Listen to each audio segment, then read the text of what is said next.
Cover करना है temperature effect. Last वाली क्लास में कोई कंफ्यूजन है एवलांच ब्रेकडाउन में?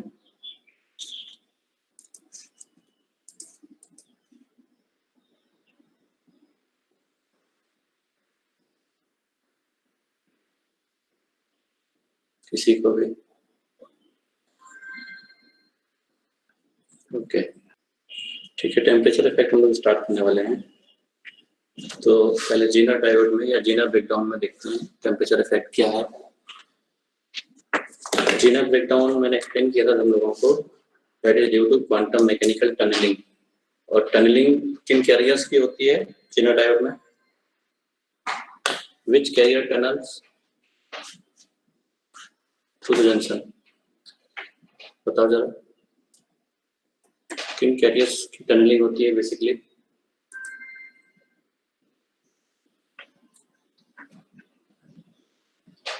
चैट बॉक्स में बताओ मुझे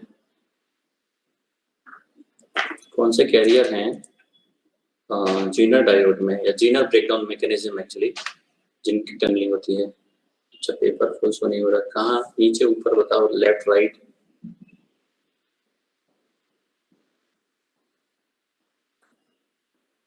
अभी ठीक है, मैं ये पूछ रहा हूँ कि ये जो टनलिंग होती है कैरियर्स की, जो टनल करते हैं जंक्शन, ये कौन से कैरियर कहाँ से बेसिकली आते, कहाँ से कैरियर्स कोई बता सकता है?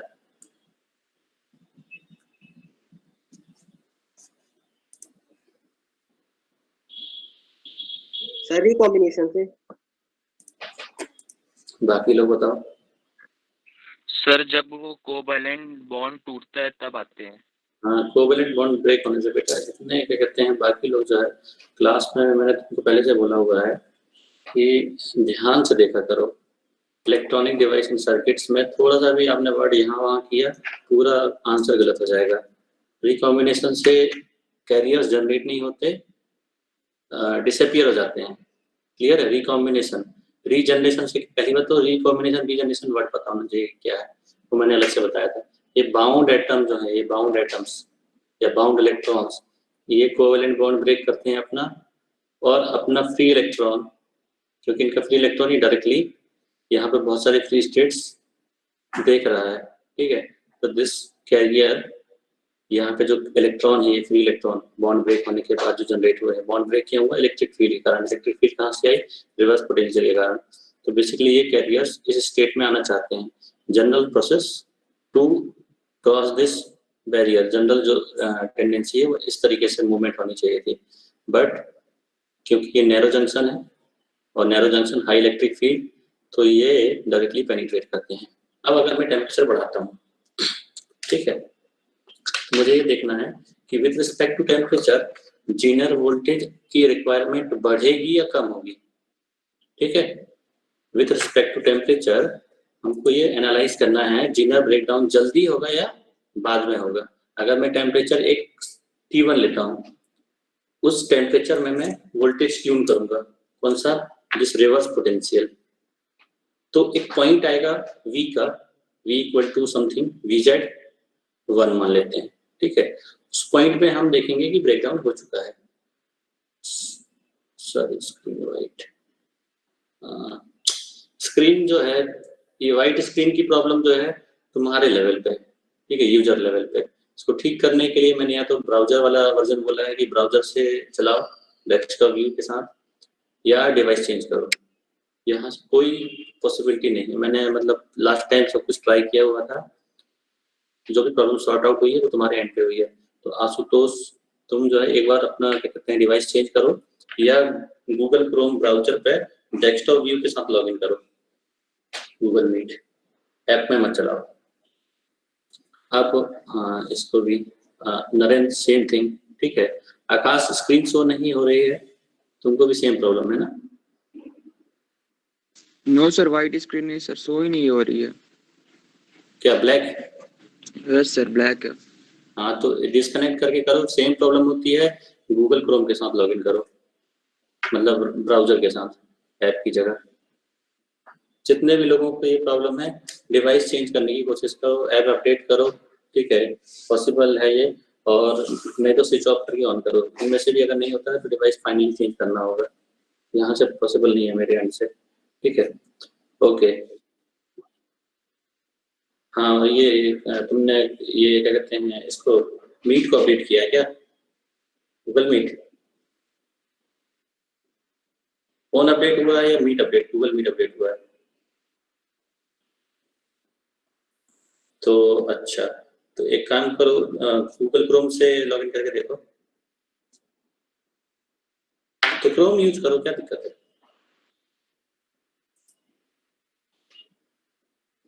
हाँ, डिवाइस चेंज करने से सही, ठीक है। मतलब कुल मिला के ये बात है कि या तो अपडेट सपोर्ट नहीं कर रहा है, कंपेटिबिलिटी नहीं होगी इस मॉडल के साथ जो भी तुम्हारा डिवाइस है, इसके कारण ये जो है स्क्रीन प्रॉब्लम आ रही है।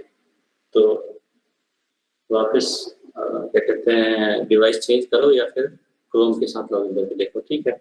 तो हम क्या करने वाले हैं बेसिकली, एक टेम्परेचर, किसी पर्टिकुलर टेम्परेचर पर एक बार एनालाइज करेंगे इफेक्ट को, फिर हम टेम्परेचर इंक्रीज करके एनालाइज करेंगे तो होगा क्या। तो क्योंकि मैकेनिज्म हमको पता होना चाहिए जीनर ब्रेकडाउन हो किससे रहा है। Zener breakdown is due to this bound atom, यहाँ के बाउंड एटम अपने कोवेलेंट बॉन्ड ब्रेक करते हैं और फिर फ्री इलेक्ट्रॉन ये जंक्शन क्रॉस करते हैं ड्यू टू टनलिंग। टनलिंग की कंडीशन हेवीली डोप्ड जंक्शन के कारण हो रही है और हाई इलेक्ट्रिक फील्ड, दो रीजन है। तो अगर मैं टेम्परेचर बढ़ाता हूँ तो मुझे ये बताओ, जो हमने सेमीकंडक्टर पढ़े हुए हैं, मतलब नॉर्मल पी एन जो सेमीकंडक्टर पढ़ा हुआ है, पी टाइप एन टाइप, तो वहाँ मैंने तुम लोगों को टेम्परेचर के साथ एनालिसिस किया हुआ था कि जब हम टेम्परेचर बढ़ाते हैं या रूम टेम्परेचर के बाद अगर कोई टेम्परेचर बढ़ाते हैं तो उस कंडीशन में कैसे इफेक्ट करता है, दैट टेम्परेचर कैसे अफेक्ट करेगा उस पर्टिकुलर सेमीकंडक्टर को या कैरियर्स के फ्लो को। मुझे ये बताओ, अगर हम टेम्परेचर बढ़ाते हैं तो इन बाउंड एटम्स की स्टेट में क्या चेंज होगा? सर उनकी कोवेलेंट बॉन्ड टूटेगी। गुड, कोवेलेंट बॉन्ड उनके ब्रेक होने लगेंगे। मतलब कि जैसे जैसे टेम्परेचर बढ़ाते हो वो टेम्परेचर सपोर्ट करता है एक्चुअली कोवेलेंट बॉन्ड ब्रेक करने के लिए। उसको हम बोलते थे थर्मल एक्साइटेशन, जो रूम टेम्परेचर के बाद थर्मल एक्साइटेशन स्टार्ट होते हैं। तो मुझे ये बताओ, अगर टेम्परेचर बढ़ाने, बेसिकली इस प्रोसेस में जब हमने टेम्परेचर नहीं बढ़ाया है तो ये कोवेलेंट बॉन्ड ब्रेक होने का रीजन क्या है? यहाँ के कोवेलेंट बॉन्ड क्यों ब्रेक हो रहे हैं? Due to high electric field, ठीक है, क्योंकि यहाँ पे हमने रिवर्स पोटेंशियल लगा के रखा हुआ था, तो ये इलेक्ट्रिक फील्ड के कारण यहाँ के कोवेलेंट बॉन्ड ब्रेक हो रहे थे। अभी टेम्परेचर अगर तुमने बढ़ा दिया है तो temperature is supporting this process. तो मुझे ये बताओ, as compare to previous case, अब ब्रेकडाउन और लेट होगा या जल्दी हो जाएगा? सर इजी होगा। इजी होगा। सब लोगों को क्लियर है ये पॉइंट? सभी लोगों को क्लियर है कि अगर हम टेम्परेचर बढ़ाते हैं तो क्योंकि कोवेलेंट बॉन्ड ब्रेक जल्दी होने लगेंगे तो we will have more carriers that can cross this junction और that can tunnel through this junction. इसीलिए टनलिंग और जल्दी स्टार्ट हो जाएगी even at lower voltages as compare to previous case. ठीक है, लोअर का मतलब किसी पर्टिकुलर केस के रिस्पेक्ट में बात कर रहा हूं मैं, as compare to the case in which temperature is low. ठीक है, इस केस में जहां टेम्परेचर हाई है we will need lesser voltage. ठीक है, हमको कम वोल्टेज में ही सेम प्रोसेस मिलने लगेगी। तो टेम्परेचर बढ़ाने से जीनर ब्रेकडाउन जल्दी हो जाएगा। ठीक है, तो we will get lower values of V Z. Clear है ये पॉइंट?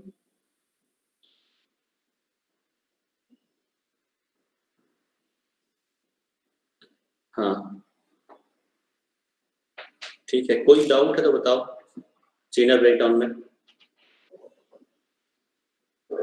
ठीक है, एक ही कंसेप्ट है कि अगर तुम टेम्परेचर बढ़ाते हो कोवेलेंट बॉन्ड जल्दी ब्रेक होंगे तो वो सपोर्ट करेगा टनलिंग। ठीक है, तो टेम्परेचर अगर जीनर ब्रेकडाउन के केस में बढ़ता है तो ब्रेकडाउन जल्दी होगा। क्लियर है? प्लॉट की बात करते हैं।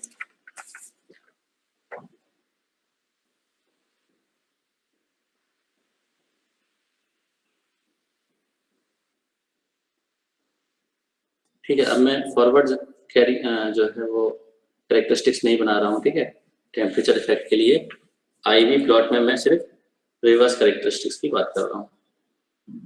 सपोज ये प्लॉट है, इसकी टेम्परेचर T1 पे, यहाँ पे ब्रेक डाउन हो रहा है, ठीक है। तो this is suppose VZ1 corresponding to T1, ठीक है। अब हम एक टेम्परेचर लेते हैं T2 that is greater then T1। तो उस पॉइंट पर ब्रेक डाउन कहाँ पे हो जाएगा? यहाँ कहीं या यहाँ कहीं? VZ के राइट में या VZ के लेफ्ट में? लेफ्ट में। राइट में। क्लियर है ये पॉइंट? पहले हाँ। अब मुझे ये बताओ, मैं VZ के राइट में अगर बोलता हूँ तो 3 पॉसिबिलिटी की बात कर रहा हूँ, मुझे बताना, ठीक है। मैं चेक कर रहा हूँ कि क्या आंसर तुम लोग बताते हो। एक तरीका है कि ये जो लाइन बनी हुई है, ठीक है, मतलब कि रिवर्स करंट जो कांस्टेंट है, इसी को ओवरलैप करते हुए, ध्यान से सुनना, दूसरा पॉइंट जो दूसरा कैरेक्टरिस्टिक्स मैं बनाना चाहता हूँ T2 का, तो वो मैं इसी के ऊपर ओवरलैपिंग करते हुए यहाँ पे बना दूं, पहली पॉसिबिलिटी। दूसरी पॉसिबिलिटी, इस करंट के ऊपर से, मतलब इन दोनों के बीच में कहीं, ठीक है, स्पेस कम दिखाई दे रहा है, चलिए मैंने कम ले लिया, सपोज थोड़ा और स्पेस है, समझो इस लाइन के ऊपर से मैंने स्टार्ट किया और यहाँ बना दिया। तीसरी पॉसिबिलिटी, यहाँ से नीचे इस तरीके से और राइट में। थर्ड वन सर नीचे होने हाँ, वाला है। हाँ, एक मिनट, तीनों केसेस में से क्लियर है? केसेस सबको क्लियर है क्या? किसी कंफ्यूजन है? जो मैंने केस डिस्कस किए, 3 केस, करंट विन के, हाँ ठीक है। ये मैं तुमसे एक्चुअली पूछना चाह रहा हूँ, सब लोग चैट बॉक्स में बताओ मुझे आंसर, एक बार मैं देखूं तो जरा कितने लोगों ने अभी तक जरा कंसेप्ट ग्रैस्प किया है। चैट बॉक्स में बताओ 3 पॉसिबिलिटी में, पॉसिबिलिटी 1 ओवरलैप करते हुए सेम लाइन के ऊपर ये राइट में बन जाए, तीनों राइट केस की बात कर रहा हूँ मैं, ठीक है। सेकंड केस अबव दिस, और थर्ड केस बिलो दिस। सभी लोगों को आंसर करना है।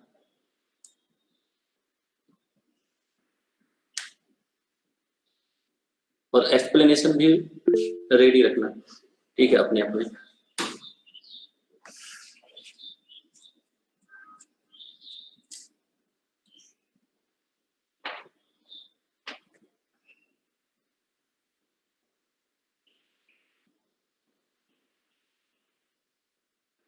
बाकी लोग 34 लोग हैं, 5-6 लोगों ने रिस्पॉन्स किया है।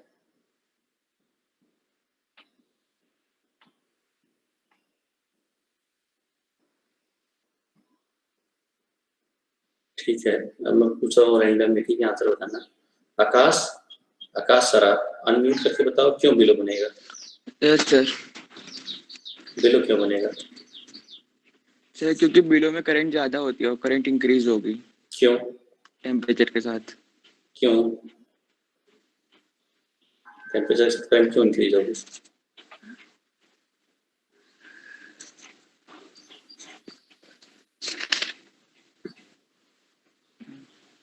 सर मैं बताऊं?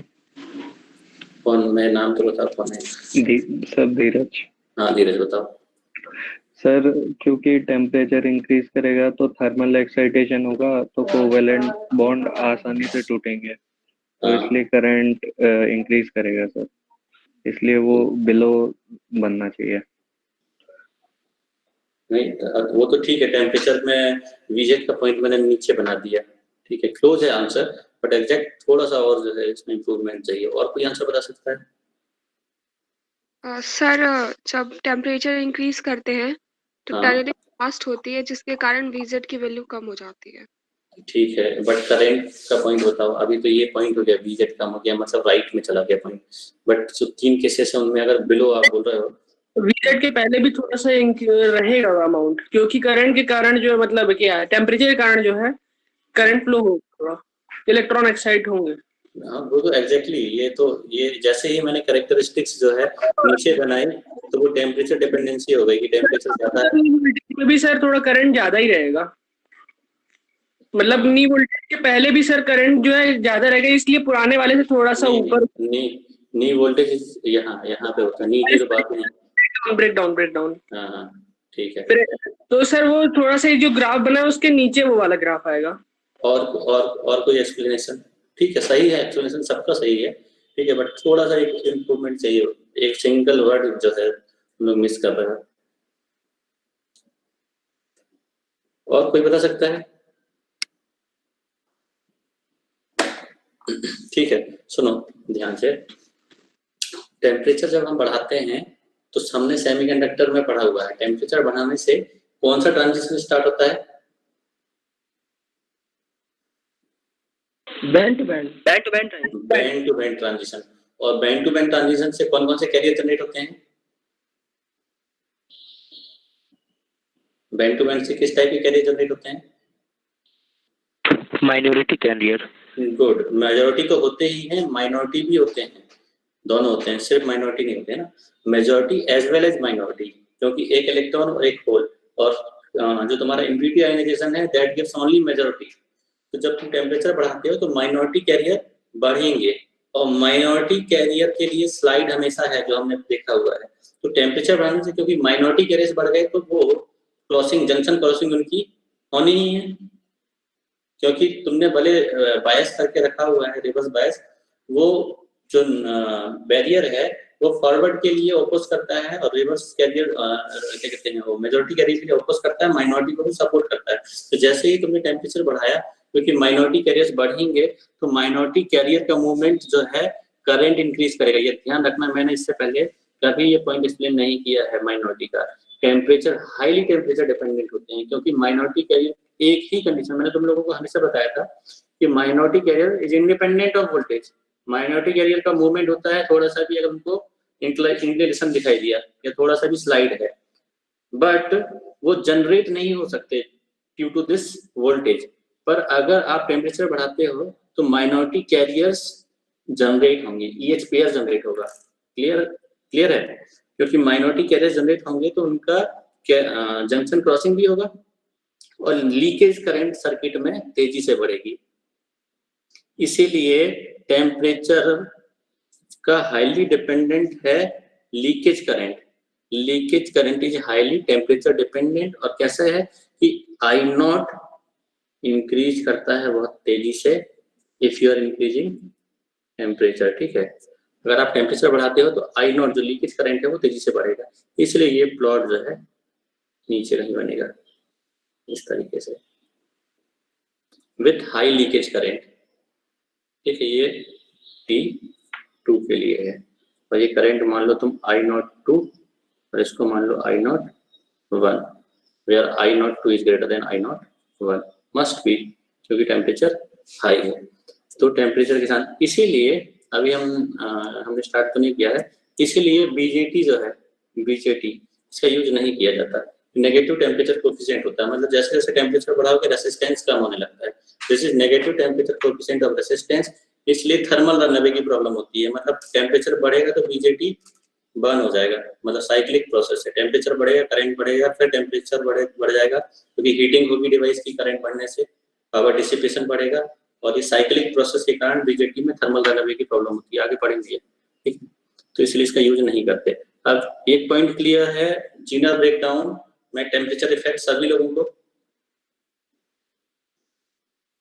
तो हम लोग आगे मूव करते हैं एवलांच में। एवलांच में तुम लोगों को शायद कल का लेक्चर रिकॉर्ड नहीं हुआ है ना, तो मैं तुमको एवलांच थोड़ा जल्दी से ब्रीफ कर देता हूँ एक बार। एवलांच में क्या क्या है, हमने बताया था कि एवलांच ब्रेकडाउन होता है मॉडरेट डोप जंक्शन के लिए, मॉडरेट यानी PN जंक्शन के लिए, ठीक है, और जिसमें मतलब नॉर्मल डोपिंग है। तो उस सिनारियो में W हाई होगा, और ये बैरियर तो है ही हाई बैरियर, ये W ज्यादा है, तो ये टनलिंग पॉसिबल नहीं थी, क्योंकि यहाँ पे क्वांटम मैकेनिकल टनलिंग नहीं हो सकती, नैरो जंक्शन नहीं है इसीलिए। तो क्या हो सकता था, जैसे जैसे वोल्टेज बढ़ाओगे, ये वोल्टेज पोटेंशियल बढ़ रहा है तो इलेक्ट्रिक फील्ड डोमिनेट हो रही है, बहुत तेजी से इलेक्ट्रिक फील्ड बढ़ रही है इस पूरे रीजन में, ठीक है। और यहाँ पे हमारे पास आयन्स है, आयन्स नेगेटिव आयन और पॉजिटिव आयन की प्लेट है। अब माइनॉरिटी कैरियर को हमेशा मूव कर सकते हैं इंडिपेंडेंट की कितना रिवर्स पोटेंशियल बढ़ा रहे हो, ठीक है, बट नेचर क्या चेंज होगा वो समझो। ये जंक्शन तो क्रॉस कर ही रहे थे पहले भी, बट जैसे ही तुमने पोटेंशियल बढ़ाया, इस इलेक्ट्रिक फील्ड के रीजन में आने पर इन कैरियर्स पे एक स्ट्रॉन्ग फोर्स एग्जर्ट हुआ, ठीक है। ये कैरियर जो है इलेक्ट्रॉन एक हाई काइनेटिक एनर्जी के साथ मूव करेगा जैसे ही ये इलेक्ट्रिक फील्ड के रीजन में एंटर करता है, क्योंकि इसकी एनर्जी ज़्यादा है या इसकी वेलोसिटी ज़्यादा है, तो ये कोलाइड करेगा इसके सामने जो भी आयंस प्रेजेंट हैं, और ये आयन का फॉर्मेशन हुआ था रिकॉम्बिनेशन से, इलेक्ट्रॉन होल रिकॉम्बिनेशन से। जब जंक्शन से कैरियर एक दूसरे के साइड आते हैं तो वो रिकम्बाइन होते हैं और अपने अपने आयन अनकवर करते हैं, तो एक नेगेटिव कोरस्पॉन्डिंग एक पॉजिटिव, ऐसे पेयर जनरेट होते हैं। तो जब ये कोलिजन होगा तो इनके जो अनकवर्ड कैरियर थे, अब वो एनर्जी सफिशिएंट मिल चुकी है इस इलेक्ट्रॉन को कि इस आयन का वो बॉन्ड ब्रेक करे और वापस आयन डिसअपियर हो जाएगा और एक इलेक्ट्रॉन और होल जनरेट होंगे।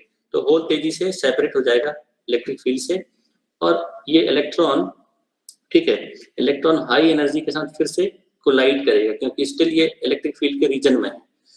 हुआ क्या, एक इलेक्ट्रॉन आया, कोलिजन से एक और जनरेट हो गया, तो एक ही इलेक्ट्रॉन और एक जो पहले से था उसकी एनर्जी अब कम हो चुकी है, ये दोनों फिर से इलेक्ट्रिक फील्ड के रीजन में है, फिर से एनर्जी गेन करेंगे और आगे कोलाइड करेंगे अपने अपने आयंस के साथ जो भी सामने आने वाले हैं, ठीक है। फिर से ये डबलेट जनरेट करेगा, मतलब एक इलेक्ट्रॉन कोलाइड करके दो इलेक्ट्रॉन जनरेट करता है। तो जब ये रीजन में आगे मूव करेंगे इस डिप्लीशन रीजन में, तो हर जगह से कोलिजन होगा, ठीक है। और जब तक कोलिजन होगा, हाई एनर्जी जब तक उनके पास है तब तक कोलिजन होगा, बॉन्ड ब्रेक होंगे और इलेक्ट्रॉन के पेयर्स जनरेट होंगे, 1 से 2, 2 से 4। तो एक्चुअली हो क्या रहा है, in every step electron multiply हो रहे हैं, ठीक है, 1 से 2, 2 से 4, ठीक है, से डबल होते जा रहे हैं, मल्टीप्लाई हो रहे हैं। तो इस प्रोसेस को हम बोलते हैं एवलांच मल्टीप्लिकेशन। ये एवलांच मल्टीप्लिकेशन के कारण जो तुम्हारा जंक्शन है, ठीक है, इस जंक्शन का ब्रेक डाउन हो जाएगा। क्यों? क्योंकि with in a micro second यहाँ पे बहुत सारे इलेक्ट्रॉन आ जाएंगे, क्योंकि पहले कोई भी कैरियर नहीं दिया, अचानक से बहुत सारे कैरियर आ गए रिवर्स वाइस में, तो ये इलेक्ट्रिक फील्ड होने के कारण सेपरेट होंगे, इलेक्ट्रॉन पॉजिटिव आयन से कोलाइड होगा, बेटा सबसे होगा। मैंने ये जो सामने आयन है उनकी बात कर रहा हूँ। टिल दिस पॉइंट हर जगह कोलिजन होगा क्योंकि इलेक्ट्रिक फील्ड वाले रीजन में पॉजिटिव से भी होगा, नेगेटिव से भी होगा, ठीक है। तो ये जंक्शन क्रॉसिंग तक पूरा कोलिजन होगा और जनरेशन भी होंगे कैरियर्स के, इलेक्ट्रॉन होल पेयर जनरेट होंगे और तेजी से वो सेपरेट होने लगेंगे, क्योंकि इलेक्ट्रॉन टू द राइट और होल टू लेफ्ट शिफ्ट हो रहा है, तो करंट फ्लो होगी from N to P minority current की डायरेक्शन में, और ये बहुत ह्यूज अमाउंट ऑफ करंट होगी। इसको हम बोलते हैं एवलांच ब्रेकडाउन ऑफ डायोड, ठीक है।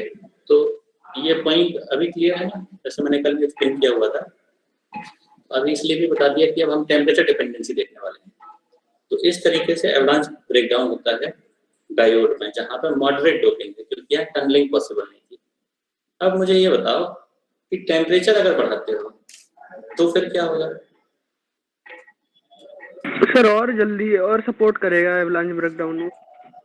क्यों सर? क्योंकि इलेक्ट्रिक फील्ड के साथ सर टेम्परेचर भी होगा जो कि इलेक्ट्रॉन को एक्साइट कर देगा, मतलब जैसे ब्रेक जो आ जाता है अपना इस रीजन में यहाँ पे को वो इलेक्ट्रॉन सर टेम्परेचर की वजह से कोवेलेंट वो बॉन्ड वीक हो जाएंगे तो उससे जल्दी टूट जाएंगे।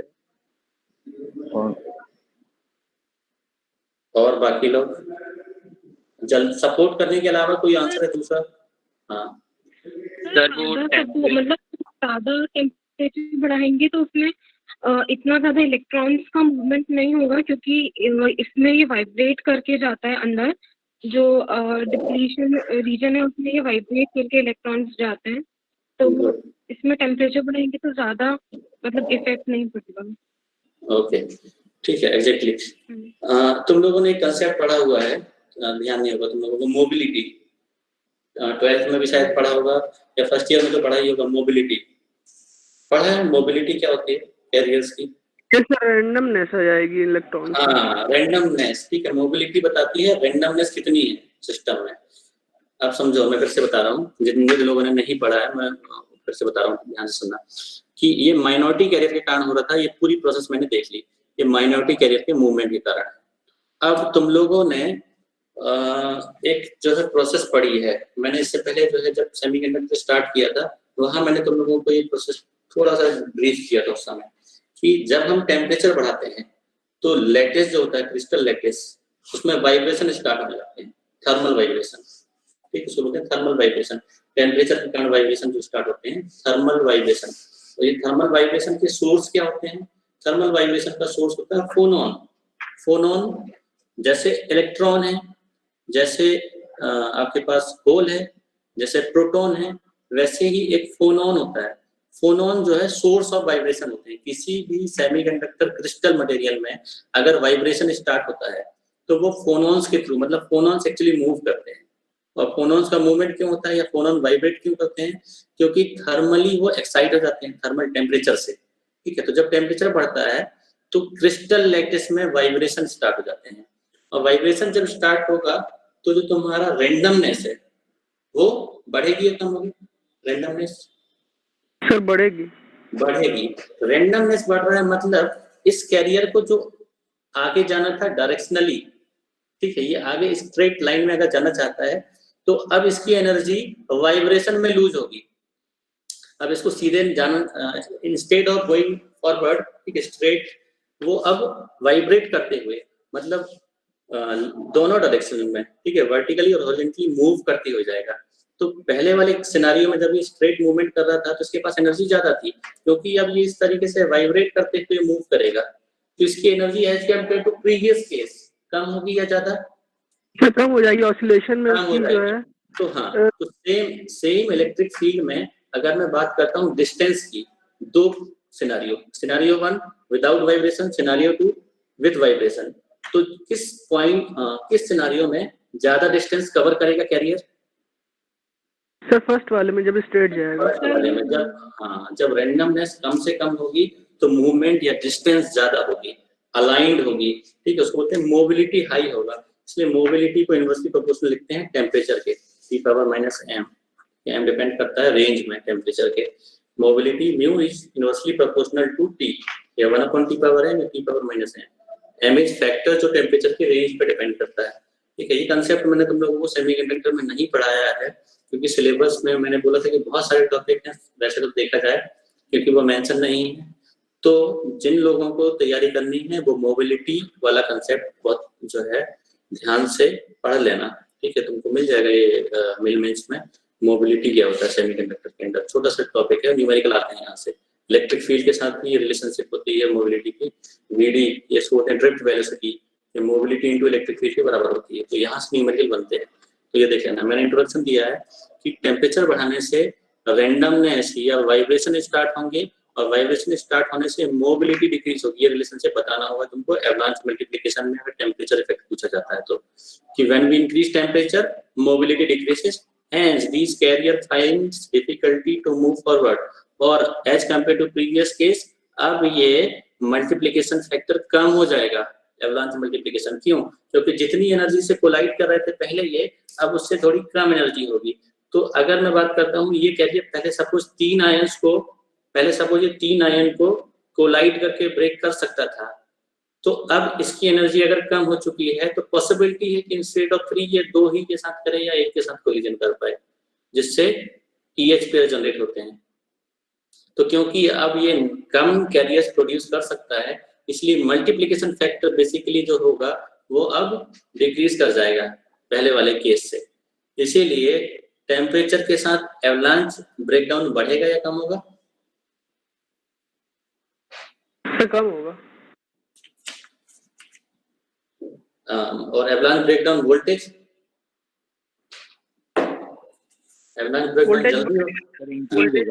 इंक्रीज होगा।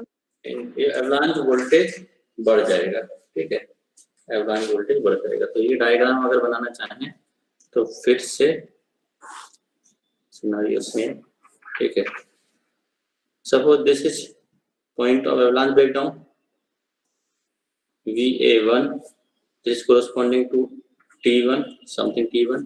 Let's take some temperature T2 which is greater than T1, ठीक है। तो ये राइट शिफ्ट होगा। फिर से बताओ तीनों सिनेरियो में कौन सा सिनेरियो होगा? ये अप डाउन या ओवरलैपिंग, रिवर्स करंट। दूसरा वाला प्लॉट T2 के लिए यहाँ नीचे से बनाऊंगा या ऊपर से बनाऊंगा? सर नीचे से ही बनेगा, ठीक है, क्योंकि लीकेज करंट टेम्परेचर डिपेंडेंट है। तो ये हो जाएगा VA2, this is for T2। Clear है? अब ये दोनों टेम्परेचर इफेक्ट में कोई डाउट हो तो बताओ, या मूव करें हम अगले टॉपिक पे? सर हाँ, सर वोल्टेज कैसे बढ़ रहा है? ये avalanche voltage. Yes sir. Avalanche voltage बढ़ने का मतलब है बेटा, अभी जो मैंने एक्सप्लेन किया तुम लोगों को इफेक्ट, कि अगर टेम्परेचर बढ़ाते हो तो as compare to previous case, ठीक है, अगर टेम्परेचर हम बढ़ा देते हैं तो मल्टीप्लिकेशन फैक्टर कम हो गया है। अब कैरियर जो है, क्योंकि उनकी मोबिलिटी कम हो गई, तो कोलिजन में पॉसिबल है कि वो कोलिजन जो है पेयर जनरेट ना कर सके। क्यों? क्योंकि एनर्जी कम है। अगर हाई एनर्जी के साथ कोलाइड करता तो पॉसिबिलिटी थी कि जो तुम्हारा आयन है वो अब उनका कोवैलेंट बॉन्ड ब्रेक होगा और वो EH पेयर जनरेट करेंगे। लेसर एनर्जी के साथ करेगा तो पॉसिबल है कि ना हो, ठीक है। तो जो मल्टीप्लिकेशन फैक्टर है या जो EH पेयर जनरेट हो रहे थे, अब वो नंबर कम हो जाएंगे।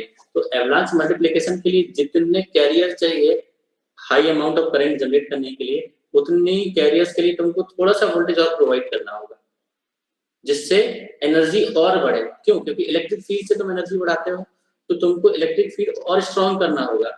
तो मोबिलिटी कम हो गई है, तो उसको कंपनसेट करने के लिए हमने उतने ही अमाउंट में इलेक्ट्रिक फील्ड बढ़ा दिया। इलेक्ट्रिक फील्ड कैसे बढ़ाया? By increasing voltage, reverse voltage. Clear? Yes sir, clear. अब हम स्टार्ट करने वाले हैं अगला topic, that is tunnel diode. Syllabus में अगर ध्यान दोगे तो सिलेबस में जो मेजर पोर्शन था, ठीक है, वो हम लोगों का कंप्लीट हो चुका है।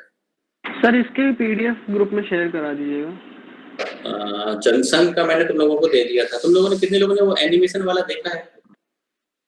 उसमें कुछ क्लियर हुए कंसेप्ट? माइनॉरिटी मेजॉरिटी किसी ने देखा भी कि नहीं देखा? ठीक है, तो वो एक वहां से नोट्स तुमको मिल जाएगा काफी कुछ। और मटेरियल में जो है तुम लोगों को सॉफ्ट कॉपी वहां ग्रुप में डाल दूंगा, ठीक है। हैंड रिटन नोट्स कोशिश करो कि बनाते जाओ साथ साथ, क्योंकि लिखोगे तो वो कंसेप्ट तुम लोगों को समझ में आएगा। सिर्फ पढ़ने से एक बार याद रहेगा, एक दिन 2 दिन, ठीक है। भूलने की बीमारी सब लोगों को है, ठीक है। कोई जो है ऐसा यहाँ पे नहीं है जो एक बार पढ़ के और फिर उसको जो है परमानेंट मेमोरी में चला जाए कि अभी ये नहीं जाने वाला है, ठीक है। तो जितने बार तुम प्रैक्टिस करोगे या जितने बार पढ़ोगे उतने बार तुमको कंसेप्ट स्ट्रांगली ग्रैस्प होगा। तो कोशिश ये करो कि लिख लिख के जो है चीज़ें पढ़ो। लिखने से जो है वो ज़्यादा टाइम तक रहता है माइंड में। तो नोट्स वैसे बनाओ।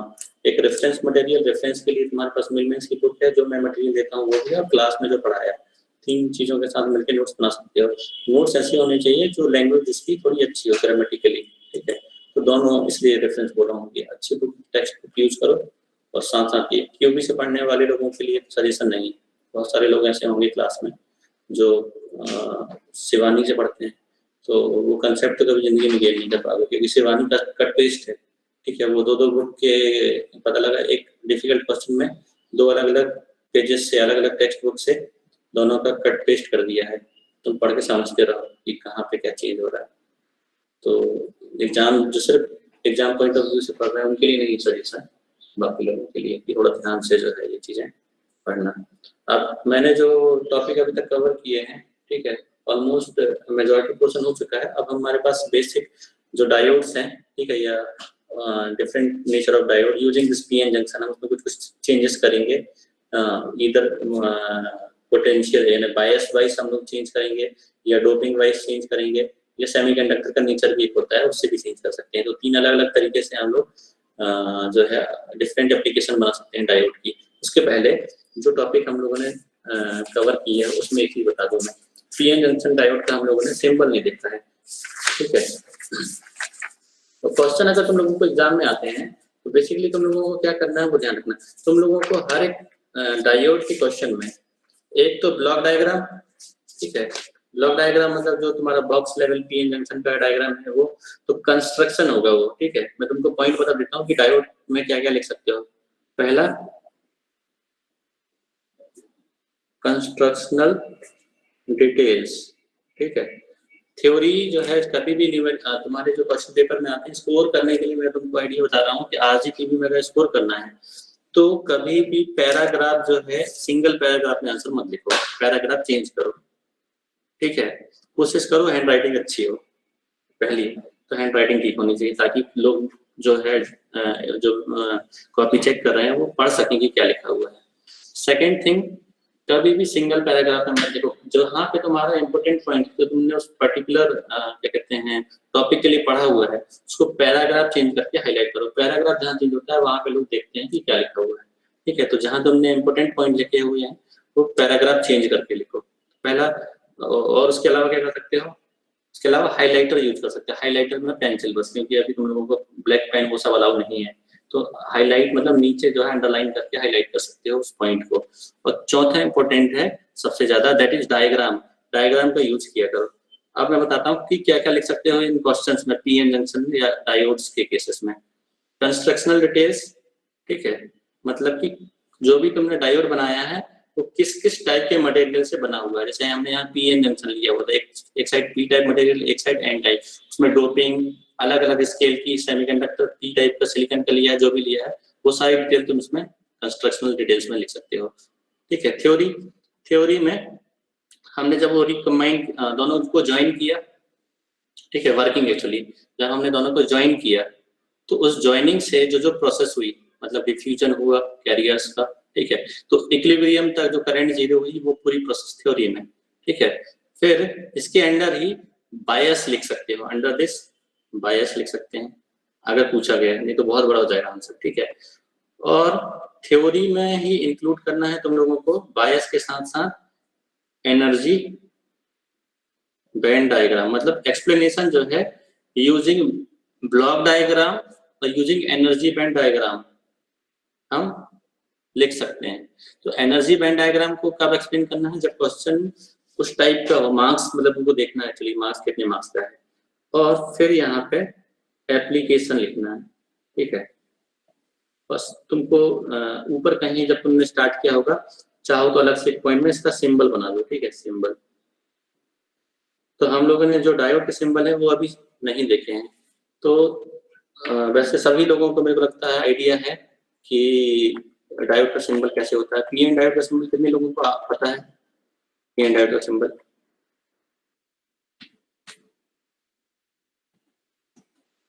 बताओ जरा, कितने लोगों को पता है? हम लोगों ने यूज भी किया हुआ है, ठीक है। ये है पीएन डायोड का सिंबल। यहाँ पी रीजन कौन सा है? पी रीजन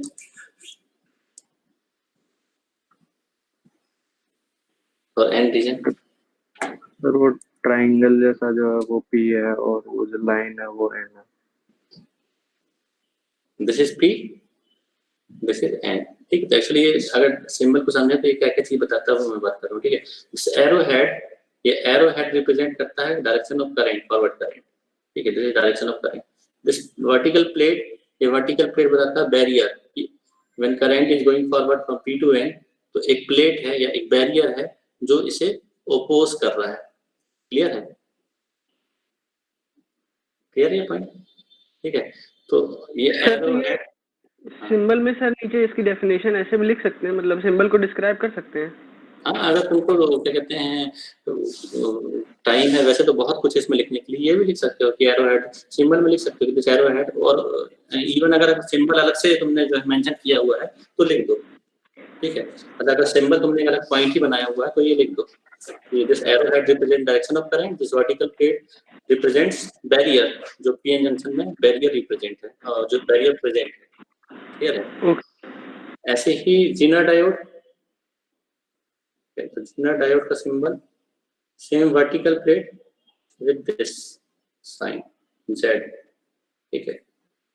थोड़ा सा ये इस साइड इस टाइप का जो है जेड तुमको बनाना है, जीनर डायोड, ठीक है। This P N, this is Zener, Z से रिप्रेजेंट करते हैं। तो सेम जो है तुम्हारा वो है सिंबल ऑलमोस्ट, बस ये आर्म्स बैंड हो गए, ठीक है। This is Zener diode. तो नेक्स्ट टॉपिक सिलेबस में अगर देखोगे तो वो सिलेबस में है जीनर डायोड। तो अब मैं सिलेबस से हट के जीनर डायोड, क्योंकि हम लोग अभी पढ़ने वाले हैं जीनर डायोड, वैसे मैंने पढ़ा दिया है, ठीक है, मैं बता देता हूँ जीनर डायोड को क्या क्या करना है। Zener diode is nothing but PN junction. किस कंडीशन में होगा ये पीएन जंक्शन, तो बता सकता है? Reverse wire. नहीं, सिर्फ रिवर्स बायस करने से पीएन जंक्शन जीनर डायोड बन जाता है क्या? और कोई जीनर ब्रेकडाउन? Highly doped. हाँ, हेवीली डोप्ड जो है, अगर हेवीली डोप्ड पीएन जंक्शन होगा तो जो डायोड फॉर्म होगा या जो जंक्शन फॉर्म होगा that is Zener diode junction. ठीक है, तो इसका फॉरवर्ड जो बायस है, फॉरवर्ड बायस तो ऑलमोस्ट सेम होगा पीएन जंक्शन जैसे। मैं कैरेक्टरिस्टिक्स में चेंज बता दूं तो ये थोड़ा सा जल्दी कंडक्शन स्टार्ट करेगा। क्यों? क्योंकि डिफ्यूजन आसानी से होने लगेंगे, कैरियर्स का डिफ्यूजन आसान हो जाएगा। क्यों? क्योंकि डिप्लीशन रीजन नैरो है। डिप्लीशन रीजन अगर नैरो है तो फॉरवर्ड बायस में कट इन वोल्टेज कम हो जाएगा। ये पॉइंट क्लियर है? कट इन वोल्टेज कम होगा। मैं इसको एक बार और एक्सप्लेन करूंगा आगे। ठीक है, रिवर्स बायस का पूरा मैकेनिज्म हमने पढ़ लिया है। तो जीनर डायोड कभी भी अगर आता है तो तुमको एक्सप्लेन क्या करना है? Zener breakdown. ठीक है, पूरा रिवर्स बायस जो है तुमने जीनर ब्रेकडाउन एक्सप्लेन करना है। और अगर बड़े मतलब ज्यादा मार्क्स का क्वेश्चन है तो इसको लिख सकते हो तुम, क्या कहते हैं वो, टेम्परेचर इफेक्ट के साथ। ठीक है, अब एप्लीकेशन की बात करते हैं। पीएन जंक्शन की एप्लीकेशन कितने लोगों को पता है, कहाँ कहाँ यूज करते हैं?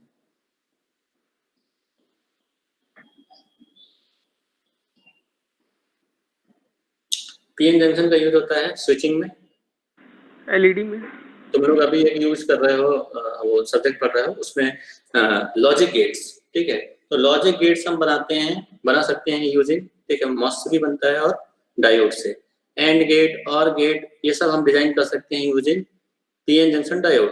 ठीक है, और वेव शेपिंग सर्किट को बोलते हैं हम कि ऐसे सर्किट्स जो किसी वेव का नेचर, जैसे अगर ये एक साइनसोइडल है, इसका शेप चेंज करना है। तुम लोगों ने ये भी पढ़ा हुआ, क्लैम्पर, इनका यूज करके हम मतलब यूजिंग पीएन जंक्शन डायोड हम क्लैम्पर डिजाइन कर सकते हैं और ये वेव शेपिंग सर्किट बना सकते हैं। और दूसरा तुमको मैंने स्विचिंग बताया हुआ है। स्विचिंग का मतलब कि स्विच बनाने के लिए, जैसे एंड लॉजिक बनाना है सपोज, ठीक है, या और लॉजिक बनाना है, तो एंड और लॉजिक बनाने के लिए हम इनका यूज कर सकते हैं। फॉर एग्जांपल हमारे पास अगर क्या कहते हैं डायोड है, तो इस टाइप का सर्किट है। ठीक है, ये ए इनपुट है, ये बी इनपुट है, ये लोड लगा हुआ है आर, यहाँ पर तुम वी नॉट मेजर कर रहा है, तो बता सकता है ये सर्किट किस टाइप से काम करेगा, एंड लॉजिक या और लॉजिक? ये सर्किट देखिए बताओ, ए और बी इनपुट है, मतलब ए 0 या 1, 0 और 1 का मतलब एक्चुअली क्या होता है, हाई पोटेंशियल और लो पोटेंशियल। ठीक है, तो ए इज हाई, ए इज 1 तो वो हाई होगा, ए इज 0 तो लो होगा, जो नॉर्मल कन्वेंशन है। तो 0 वोल्ट और 5 वोल्ट सब कुछ कंसीडर किया हमने, 1 और 0, तो 1 is 5 volt and 0 is 0 volt. तो मुझे ये बताओ कि कौन सा लॉजिक फॉर्म हो रहा है यहाँ पे, एंड और नैंड नॉर नॉट, किस टाइप का लॉजिक है?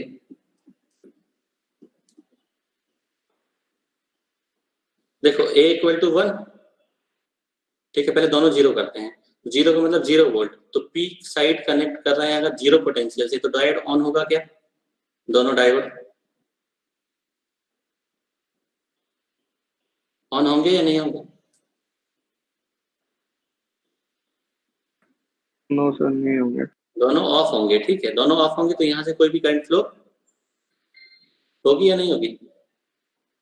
कोई भी करंट फ्लो नहीं होगी, मतलब रेसिस्टर में कोई भी करंट फ्लो नहीं होगी। तो I इंटू आर, यहाँ पे जो वोल्टेज ड्रॉप होगा, ये V नॉट की बात करूं तो V नॉट ग्राउंड से लेके इस पॉइंट तक का वोल्टेज है, ग्राउंड से इस पॉइंट मतलब रेसिस्टेंस पे जो भी ड्रॉप हो रहा है IR, क्योंकि I 0 है तो IR 0 होगा, इसलिए V नॉट की वैल्यू 0 होगी। ठीक है, दिस इज ग्राउंड, ये ग्राउंड का सिंबल है।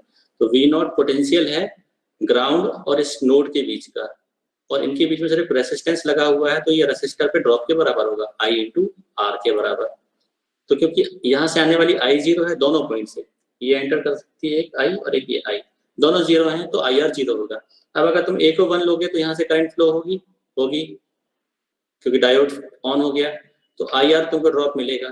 बी अगर 1 है तो भी फ्लो होगी, तो या तो दोनों 1 है तो भी फ्लो होगी, या कोई भी एक 1 है तो भी फ्लो होगी। तो आई आर फाइनाइट मिलेगा उस केस में, क्योंकि आई आर फाइनाइट है तो बी नॉट की वैल्यू आई आर के बराबर होगी।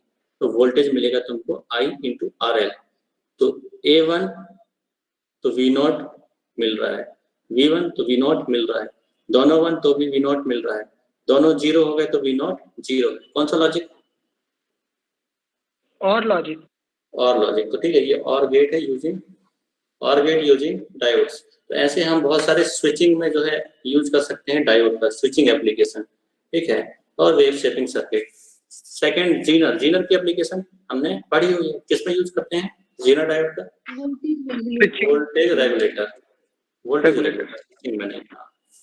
रेगुलेटर, क्लियर है। अब मैं स्टार्ट कर रहा हूँ 3rd नंबर का डायोड, ठीक है। 3rd इसलिए बोल रहा हूँ कि जीनर ऑलमोस्ट हमने देख लिया है, स्टिल क्योंकि 2nd यूनिट में इसकी एप्लीकेशन है तो हम इसको फिर से देखेंगे। तो अब स्टार्ट करते हैं टनल डायोड। टनल पढ़ा है तुम लोगों ने फर्स्ट ईयर में? था कि नहीं था? टनल डायोड, ठीक है। मैंने तुम लोगों को बताया है कि बेसिकली पूरा जो भी डायोड हैं वो थोड़े से मॉडिफिकेशन के साथ ही फॉर्म होते हैं। तो हमने अगर पीएन जंक्शन अच्छे से एनालाइज किया है तो ज्यादा टाइम नहीं लगेगा आगे डायोड से एनालाइज करने में। तो टनल डायोड स्टिल थोड़ा सा जो है बड़ा डायोड है, ये ज्यादा यूज होने वाला है, इसके चांसेस हैं एग्जाम में आने के। टनल डायोड बनाते हैं पीएन जंक्शन से ही। Tunnel diode is a PN junction. Condition क्या है? पी और एन हैवीली डोप्ड होते हैं, हैवीली। तो मुझे ये बताओ एनर्जी बैंड के पॉइंट ऑफ व्यू से कि अगर तुम डोपिंग बढ़ाते हो तो फर्मी एनर्जी लेवल कहाँ जाता है? फर्मी एनर्जी लेवल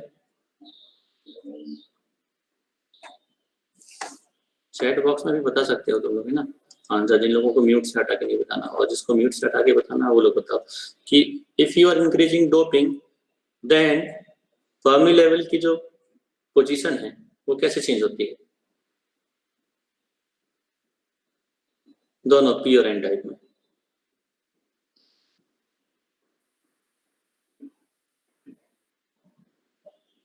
बताओ, किसी को नहीं पता? सर हाँ सर पी टाइप में जो फर्मी एनर्जी लेवल होगी वो वैलेंस बैंड के नजदीक जाएगी और एन टाइप में कंडक्शन बैंड के नजदीक जाएगी। हर क्लास में अभी जस्ट जिनर ब्रेकडाउन में मैंने तुम लोगों को ये पॉइंट क्लियर मतलब एक्सप्लेन किया था कि फर्मी लेवल जो है हम लोगों ने एग्जैक्टली क्लोज बनाया हुआ है। ये पॉइंट फर्मी लेवल क्लोज, तो ये कंडक्शन के पास जा रही है और ये बैलेंस के पास। ये पॉइंट जो है ध्यान रखना कि डोपिंग बढ़ाने से फर्मी लेवल अपवर्ड होता है एन टाइप में और पी टाइप में डाउनवर्ड या टूवर्ड्स कंडक्शन और बैलेंस बैंड। और ज्यादा डोपिंग बढ़ाओगे तो और ज्यादा क्लोज होंगे, और बढ़ाते जाओगे तो क्या होगा? और भी ज्यादा बढ़ाते जाओगे तो होगा ये कि पी टाइप सेमीकंडक्टर, ठीक है, ये है पी टाइप और ये है एन। ध्यान रखना पी में फर्मी लेवल क्लोज लाई करता है, ठीक है। सपोज यहाँ कहीं है, पहले यहाँ कहीं, ठीक है। मैं डॉटेड बना रहा हूँ तो ये फाइनल लेवल जो है टनल के लिए बताना कहाँ है, ये दिखाई नहीं दे रहा होगा, ध्यान देखो यहाँ कहीं है सपोज, ठीक है। अब तुम अगर डोपिंग बढ़ाते हो पी टाइप में तो ये फर्मी नीचे शिफ्ट होगा, डाउन डाउन डाउन, बढ़ाते बढ़ाते बढ़ाते अगर बहुत ज्यादा तुमने डोपिंग बढ़ा दी है तो इवन ये बैलेंस बैंड को पेनिट्रेट कर जाएगा या बैलेंस बैंड के अंदर आ जाएगा यहाँ। मतलब ये बहुत ज्यादा डोपिंग की गई है, even above then Zener diode, ठीक है, उससे भी ज्यादा लेवल की डोपिंग है अगर, तो ये फर्मी लेवल पी का बैलेंस बैंड के अंदर चला जाएगा। और ऐसे ही अगर तुम यहाँ डोपिंग बढ़ाते हो एन टाइप सेमीकंडक्टर में तो फर्मी लेवल नॉर्मली ऊपर शिफ्ट होता है टूवर्ड्स कंडक्शन, बट बढ़ाते बढ़ाते बढ़ाते ये पेनिट्रेट करके कंडक्शन बैंड के अंदर भी जा सकता है, ठीक है। इस टाइप के सेमीकंडक्टर का मैंने नाम बताया था तुम लोगों को, किसी को ध्यान है क्या नाम? ये सिनारियो किस सेमीकंडक्टर में पॉसिबल है? सेमीकंडक्टर का नेचर क्या है, उसको क्या बोलते हैं? ऐसे सेमीकंडक्टर जहां फर्मी लेवल वैलेंस बैंड के अंदर और कंडक्शन बैंड के अंदर चला जाए। सेमीकंडक्टर के टाइम जो है मैंने ये बताया था, और ये भी बोला था कि आगे एक जगह यूज करेंगे, ध्यान रखना, प्रीवियस लेक्चर में। किसी को ध्यान है क्या इस टाइप के सेमीकंडक्टर को क्या बोलते हैं? ये पी और ये एन, सो बोलते हैं डीजनरेटेड सेमीकंडक्टर, डीजनरेटेड मोड। ठीक है, डीजनरेट सेमीकंडक्टर में फर्मी बैलेंस बैंड और कंडक्शन बैंड के अंदर एग्जिस्ट करने लगता है, क्योंकि डोपिंग बहुत ज्यादा बढ़ा दी है। ठीक है, तो समझ लो कि हमने डीजनरेट सेमीकंडक्टर लिया हुआ है नॉर्मल डोप, हैवी डोप के ऊपर। ठीक है, मॉडरेट, लाइट, हैवी, हैवी से भी ज्यादा। ठीक है, P++ और N++, तो P is plus and is also plus, मतलब हेवीली डोप्ड सेमीकंडक्टर। तो इस केस में अगर P और N सेमीकंडक्टर को हम ज्वाइन करते हैं तो कन्वेंशनल प्रोसेस जो थी, यहाँ बहुत सारे होल्स हैं, यहाँ बहुत कम है, यहाँ बहुत सारे इलेक्ट्रॉन हैं, यहाँ बहुत कम है, तो इनिशियली डिफ्यूजन होगा जैसे Pn में था। ठीक है, ये सब प्रोसेस हमने पढ़ा हुआ है, इसलिए मैं जल्दी एक्सप्लेन करूंगा कि होल्स यहाँ से N साइड में, इलेक्ट्रॉन यहाँ से P साइड में आएंगे। ठीक है, और कैरियर एक दूसरे के साथ जो है मूव करने के बाद रिकम्बाइन होंगे और एक डिप्लीशन रीजन क्रिएट हो जाएगा। और इक्विलिब्रियम आने पे क्या होगा, कोई बता सकता है इक्विलिब्रियम में क्या होगा?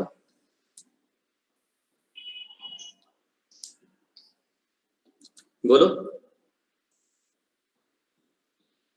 इक्विलिब्रियम आने पे करंट जीरो हो जाएगी, डिफ्यूजन और ड्रिफ्ट दोनों इक्विलिब्रियम आने पे इक्वल हो जाएंगे और ऑपोजिट भी होंगे नीचे में, जैसा पीएन जंक्शन है। तो पीएन जंक्शन में कुछ भी चेंज नहीं किया मैंने, पी को हेवीली डोप कर दिया और एन को भी हेवीली डोप कर दिया, वेरी हाई डोप।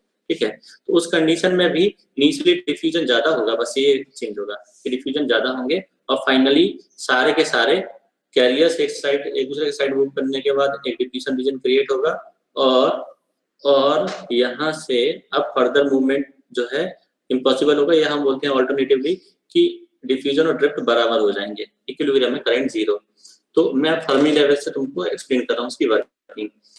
इक्विलिब्रियम आने पे फर्मी लेवल के पॉइंट ऑफ व्यू से हम बोलते हैं कि फर्मी लेवल अलाइनमेंट होना चाहिए, फर्मी लेवल एक लाइन में हो जाए, तभी पॉसिबल है कि करंट जीरो होगी। तो मैं फर्मी लेवल प्लॉट करता हूँ, फर्मी लेवल P का और फर्मी लेवल N का।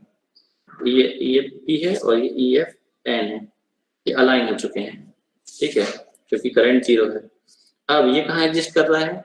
बैलेंस बैंड के नीचे, तो बैलेंस बैंड यहाँ कहीं होगा क्लोज, इसके ऊपर यहाँ मान लेते हैं। ठीक है, और ये कंडक्शन बैंड के ऊपर है, तो कंडक्शन बैंड यहाँ कहीं नीचे होगा।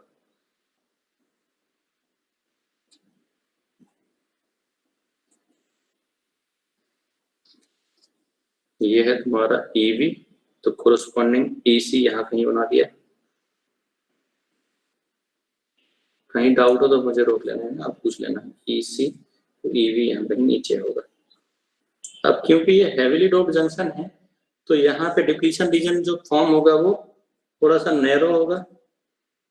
ठीक है, इसको नैरो बनाने के लिए थोड़ा सा स्लोप हाई रखेंगे हम, दिस एंड दिस। ये नैरो डिप्लीशन रीजन बन चुका है, ये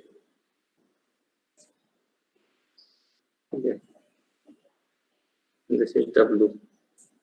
ये तुम्हारा थर्मल इक्विलिब्रियम का केस स्टेट है। ठीक है, थर्मल इक्विलिब्रियम में इस तरीके से हमारे पास सिनारियो है।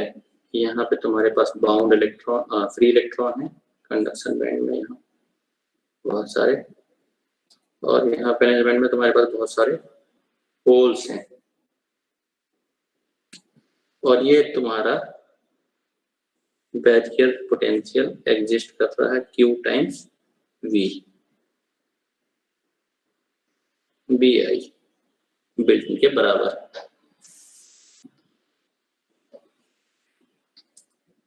ये क्लियर है कितने लोगों को? बताओ, यह कंफ्यूजन है कि जब हमने हैवी डोप रीजन लिए हुए हैं, बहुत ज्यादा डोपिंग की हुई है, तो पी और एन साइड में कैरियर्स एक दूसरे के साथ डिफ्यूज होंगे और फाइनली इक्विलिब्रियम मानेगा, थर्मल इक्विलिब्रियम नहीं भूल गया है ना, इक्विलिब्रियम आने के बाद कैरियर का मूवमेंट ऑलमोस्ट बराबर हो जाएगा, मतलब ड्रिफ्ट और डिफ्यूजन बराबर हो जाएंगे, और उस समय माइनॉरिटी भी बना सकते हैं, यहाँ माइनॉरिटी इलेक्ट्रॉन, यहाँ माइनॉरिटी होल, ठीक है। उस समय ऑलमोस्ट मूवमेंट स्टॉप हो गया, ऑलमोस्ट स्टॉप हो गया, ऑलमोस्ट स्टॉप हो गया मतलब कि बराबर हो गया और अपोजिट हो गया, इसलिए नेट करंट जीरो। तो नेट करंट जीरो को मैंने रिप्रेजेंट किया है फर्मी लेवल के अलाइनमेंट से। यहाँ तक क्लियर है? जल्दी से बताओ चैट बॉक्स में, क्लियर है तो आगे मूव करते हैं आप। और डिप्लीशन रीजन नैरो इसलिए बनाया हुआ है, विड्थ जो है, क्योंकि ये हैवी डोप्ड है। हाँ ठीक है। अब मुझे एक बार बताओ, अब अगर तुम फर्मी इसको बायस करते हैं, ठीक है, मैं इसकी वर्किंग पहले जो है एनर्जी लेवल से जल्दी जल्दी एक्सप्लेन करता हूँ। अब मैं इसको बायस करता हूँ such that P is connected to, P plus plus is connected to positive और N plus plus is connected to negative, मतलब फॉरवर्ड बायस करते हैं, ठीक है। तो बायस करने से क्या होता है जंक्शंस में? एनर्जी लेवल के फॉर्म में बताओ मुझे, एनर्जी लेवल के फॉर्म में अगर तुम बायस करते हो तो उसका उसकी मीनिंग क्या है?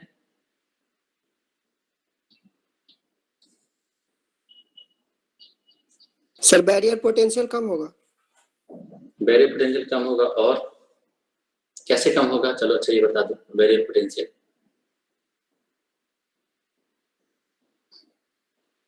बाकी लोग बताओ। In terms of energy level when we are increasing forward voltage या फॉरवर्ड बायस, तो डायोड्स में क्या होता है या जंक्शन में क्या होता है?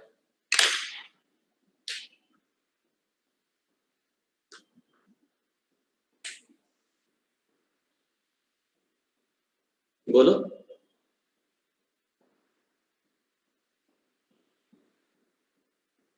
अगर तुम बायस वोल्टेज बढ़ाओगे तो यहाँ पे क्या होगा? किसी को भी आंसर नहीं? हाँ, पी का फर्मी लेवल नीचे आएगा और एन का ऊपर जाएगा। पी का फर्मी लेवल नीचे आएगा और एन का ऊपर जाएगा, सो दैट ये हाइट कम हो। कितने लोगों को ये अभी भी कंफ्यूजन है? आंसर क्यों नहीं करते तुम लोग कि ये ऊपर शिफ्ट होगा और ये नीचे शिफ्ट होगा? क्यों? ये हाइट कम करनी है। फॉरवर्ड वाइज में बैरियर पोटेंशियल रिड्यूस करता है, बैरियर कम होनी चाहिए, तभी तो डिफ्यूजन बढ़ेगा, तभी पॉसिबल है ना डिफ्यूजन। तो मैं उसी सिनारियो को ध्यान में रखते हुए अब फिर से जो है डायग्राम बना रहा हूं, ध्यान रखना। सपोज ये है तुम्हारा फर्मी पी टाइप का, TFP, तो ये थोड़ा सा नीचे आ चुका है, इसके कम रिस्पेक्टिव एन साइड का थोड़ा सा फर्मी ऊपर शिफ्ट हो गया, ठीक है, ध्यान रखना, ये थोड़ा सा शिफ्ट हो गया।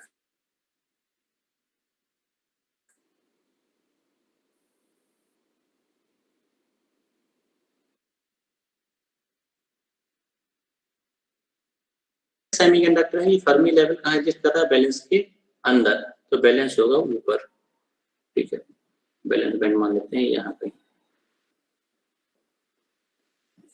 This is balance, conduction correspondingly ये बना दिया EC। ये फर्मी एन टाइप का, तो ये कंडक्शन के ऊपर है, कंडक्शन हम नीचे बना देते हैं।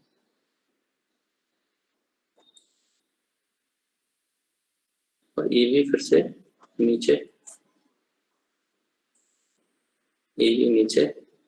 अब क्योंकि ये नैरो जंक्शन है, नैरो जंक्शन में इनको पास पास रखते हुए शार्प डिक्लाइन EC को ज्वाइन कर, अच्छा यहाँ पे सही ज्वाइन किया ना, EC को ज्वाइन कर देंगे और यहाँ से EV को, ठीक है।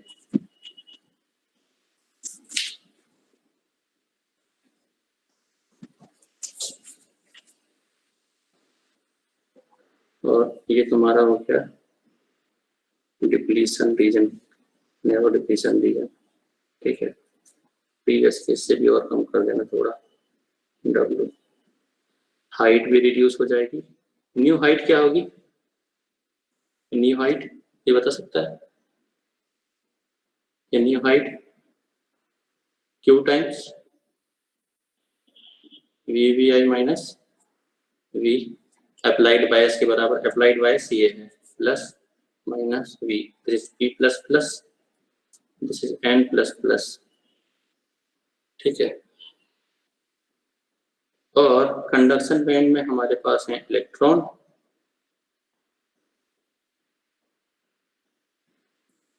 और वैलेंस बैंड में है हमारे पास होल्स।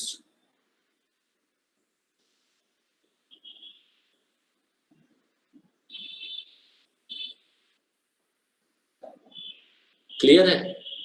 यहां तक क्लियर है तो बताओ।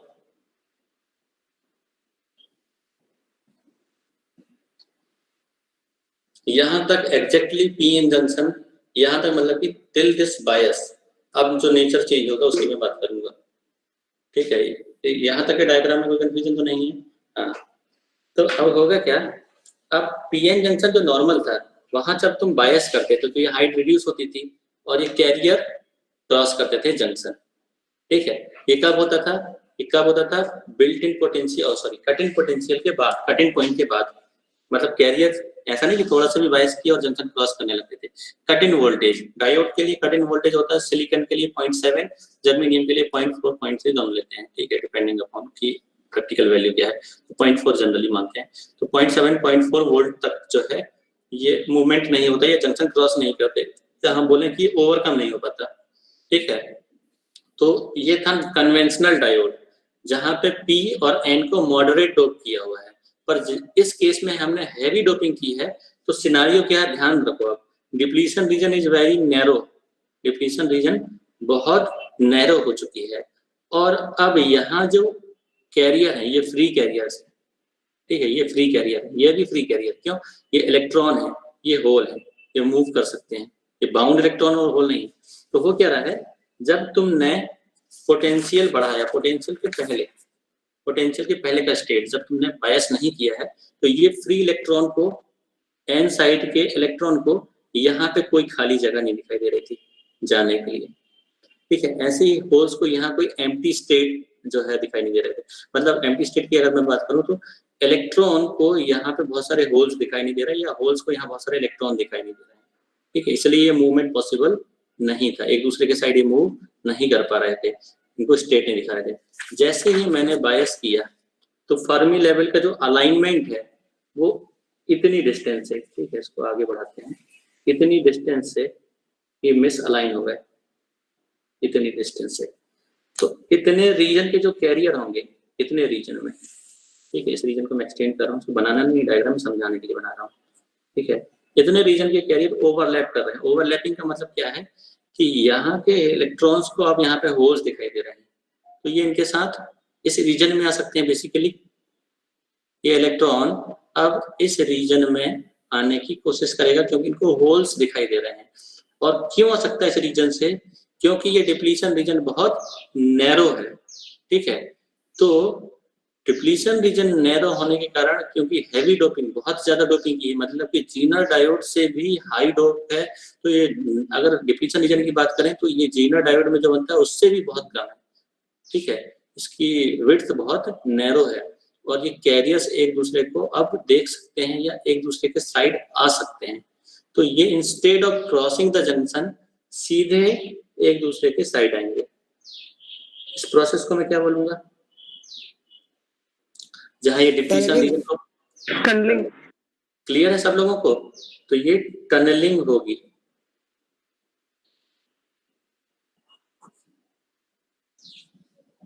क्योंकि कैरियर्स अब वहां पे देखो, जीनर डायोड में रिवर्स बायस में हमको वोल्टेज ज्यादा चाहिए होता है। क्यों? क्योंकि वहां पे हमको बाउंड स्टेट से उनको फ्री बनाना है। यहाँ पे ऑलरेडी फ्री कैरियर्स हैं और अभी एक दूसरे को देख सकते हैं या एक दूसरे के पास स्पेस है आने की। तो क्या होगा, ये इलेक्ट्रॉन इस होल को ऑक्यूपाई करने के लिए instead of crossing the junction, ये क्रॉस करने की जगह सीधे टनल कर जाएगा। टनल क्यों? क्योंकि बहुत नैरो है ये, as compare to Zener diode उससे भी ये नैरो जंक्शन है, तो ये इजीली टनल करेंगे। इनकी एनर्जी इतनी होगी सफिशिएंट कि ये टनल कर जाएंगे, ठीक है। मतलब कि even at lower energy these electrons can cross a tunnel junction, ठीक है। ये क्वांटम मैकेनिकल टनलिंग होगी स्टार्टिंग में। अब मुझे ये बताओ कि वोल्टेज थोड़ा और बढ़ाओगे तो क्या होगा, ये थोड़ा सा और ऊपर जाएगा, ये थोड़ा सा और नीचे, तो जब ये ऊपर जाएगा तो ये ओवरलैपिंग और बढ़ेगी।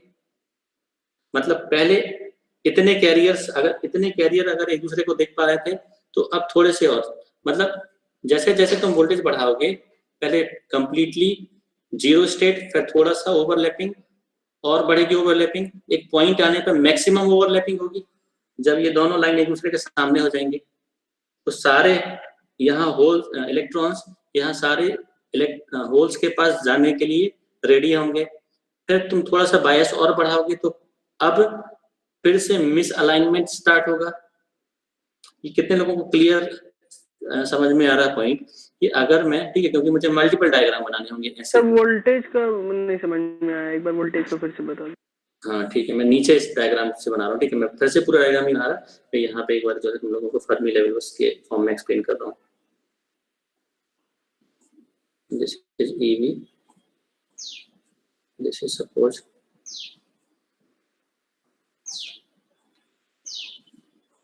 EV, EFP, EFN, EC। अगर तुम वोल्टेज बढ़ाओगे तो थोड़ा सा ये और ऊपर शिफ्ट होगा, ये फर्मी लेवल, और ये फर्मी थोड़ा सा डाउन शिफ्ट होगा। क्लियर है? क्यों? क्योंकि ये बैरियर हाइट कम करनी है, तो फर्मी एन टाइप का ऊपर, फर्मी पी का नीचे, ये थोड़ा सा और ऊपर जाएगा तो ओवरलैपिंग बेसिकली बढ़ेगी। इतने रीजन में ओवरलैप का मतलब इतने और होल्स अब, सॉरी, इतने और इलेक्ट्रॉन्स अब होल्स के पास आ सकते हैं जो पहले यहाँ पे नीचे वाले नहीं आ पा रहे थे। क्यों? इनको कोई स्पेस दिखाई नहीं दे रहा था। अब तुमने अगर वोल्टेज और बढ़ाया, ठीक है, तो क्या होगा, वोल्टेज और बढ़ाने पे कंप्लीट एन साइड में जितने इलेक्ट्रॉन हैं वो सारे पी साइड के होल्स के पास आ सकते हैं। मतलब अब कंप्लीट रीजन में ओवरलैपिंग होगी, ये सारे के सारे इलेक्ट्रॉन्स को यहाँ पे होल्स दिखाई देंगे। फिर मैं अगर पोटेंशियल और बढ़ाता हूँ, ये एक्चुअली पोटेंशियल बढ़ाने से EFN ऊपर शिफ्ट हो रहा है और EFP नीचे शिफ्ट हो रहा है। फिर से अगर मैं, क्लियर है? हाँ, अभी अगर मैं फिर से पोटेंशियल बढ़ाता हूँ तो अब मिस अलाइनमेंट स्टार्ट होगा। क्यों?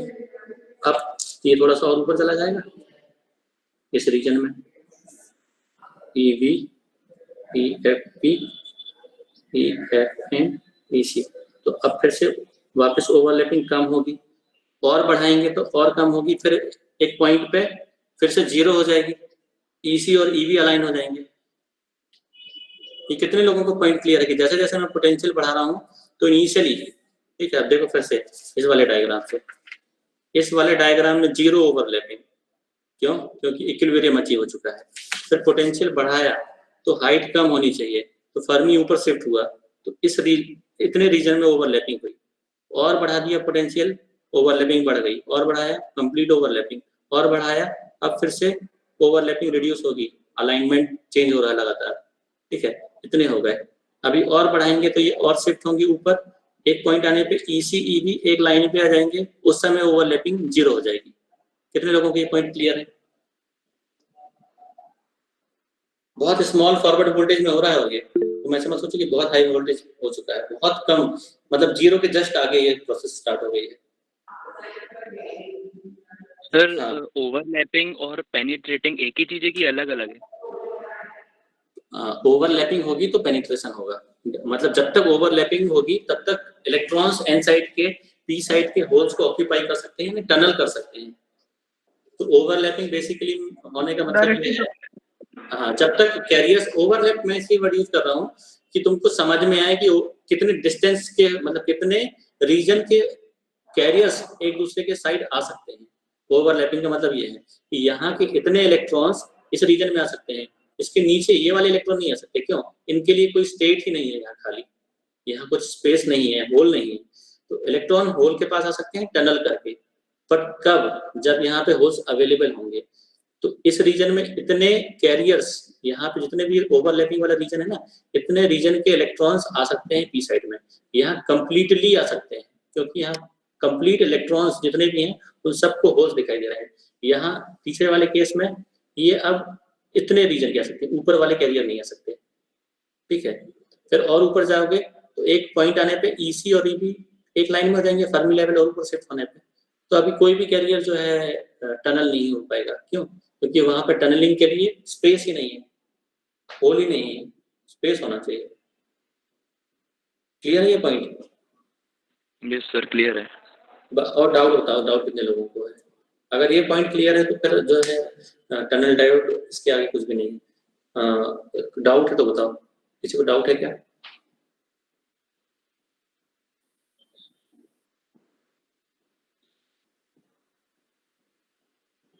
नहीं? ठीक है, तो होगा क्या, अब इन्हीं पॉइंट्स को मैं ऑब्जर्व कर रहा हूँ कि when V is zero, external supply zero है, तो कोई भी ओवरलैपिंग नहीं थी, इसलिए करंट जीरो था। जब मैंने V थोड़ा सा भी बढ़ाया तो ओवरलैपिंग या कैरियर्स का टनल स्टार्ट हुआ, टनलिंग स्टार्ट हुई इलेक्ट्रॉन्स की, और करंट बढ़ना स्टार्ट हुआ। जैसे जैसे वोल्टेज बढ़ाऊंगा मैं, टनलिंग बढ़ेगी इनिशियली। कब तक? जब तक कंप्लीट कैरियर्स की ओवरलैपिंग ना हो जाए, तब तक वोल्टेज बढ़ाने पे टनलिंग बढ़ेगी और इसलिए करंट भी बढ़ेगा। उसके बाद क्या होगा? उसके बाद टनलिंग धीरे धीरे, वोल्टेज बढ़ाने पे ही टनलिंग क्या होगी, कम होगी या बढ़ेगी इनफाइनाइटली? सर डिक्रीज होगी। टनलिंग डिक्रीज होगी। वोल्टेज बढ़ाने पे भी टनलिंग डिक्रीज होगी। क्यों? क्योंकि उनको स्टेट्स ही दिखाई नहीं देंगे आगे, और एक पॉइंट आएगा, एक पॉइंट मैं अलग से डायग्राम बना रहा हूँ यहाँ पे। उस पॉइंट के बाद जो है टनलिंग ऑलमोस्ट जीरो, जब क्रॉस कर जाएंगे एक दूसरे को। हाँ, जब यहाँ पे तुम्हारा जो फर्मी लेवल है, ठीक है, EV जैसे EFP और यहाँ पे EC आ गया, EFN, इस पॉइंट पे सारे इलेक्ट्रॉन्स यहाँ पे हैं, ठीक है, और सारे होल्स वैलेंस बैंड में। अब इनको टनल करने के लिए कुछ स्पेस ही नहीं है, यहाँ टनलिंग पॉसिबल नहीं होगी, ठीक है। EV तो EC यहाँ पे कहीं होगा, इसको ज्वाइन कर लो, EC EV ये है तो यहाँ पे EV होगा, ठीक है। EV भी डिप्लीशन रीजन नैरो है, ये रफ डायग्राम मैंने गलती से बनाया हुआ है। W तो इवन W नैरो है, ठीक है, और बायस तुमने as compare to previous case और बढ़ा दिया है, QVI माइनस V बढ़ते जा रहा है, तो ये हाइट कम होती जा रही है। स्टिल अब टनलिंग पॉसिबल नहीं है। क्यों? टनलिंग के लिए जो कंडीशन है, कैरियर्स दिखाई देने चाहिए, मतलब स्पेस होना चाहिए ऑक्यूपाई करने के लिए। अब इलेक्ट्रॉन यहाँ नहीं जा सकते। क्यों? क्योंकि ये फॉरबिडन स्टेट आ गया। EV के ऊपर कोई स्पेस नहीं, फर्मी लेवल नीचे है, यहाँ पे कोई भी होल नहीं होंगे, तो ये इलेक्ट्रॉन अब टनल नहीं कर सकते, यहाँ टनलिंग स्टॉप हो जाएगी। तो इनिशियली मैं बोल रहा हूँ कि जब V इंक्रीज करते हो तो टनलिंग इनिशियली टनलिंग इंक्रीज होती है, ठीक है। फिर V फर्दर इंक्रीज करते हो, टनलिंग फर्दर इंक्रीज होती है। फिर V और ज्यादा बढ़ाते हैं, ठीक है, ये लेकिन स्मॉल वोल्टेज की बात कर रहा हूँ मैं, तो टनलिंग रिड्यूस होगी। V और ज्यादा बढ़ाओगे, टनलिंग और रिड्यूस होगी, फाइनली टनलिंग जीरो। ये क्लियर है? जैसे जैसे भी बढ़ाओगे टनलिंग बढ़ेगा, मैक्सिमम होगा, डिक्रीज होगा, मिनिमम जीरो। ये पॉइंट कितने लोगों को क्लियर है? यस सर क्लियर है। बाकी लोग चैट में बताओ।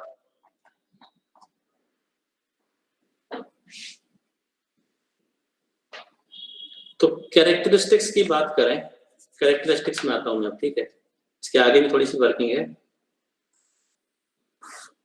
फॉरवर्ड में।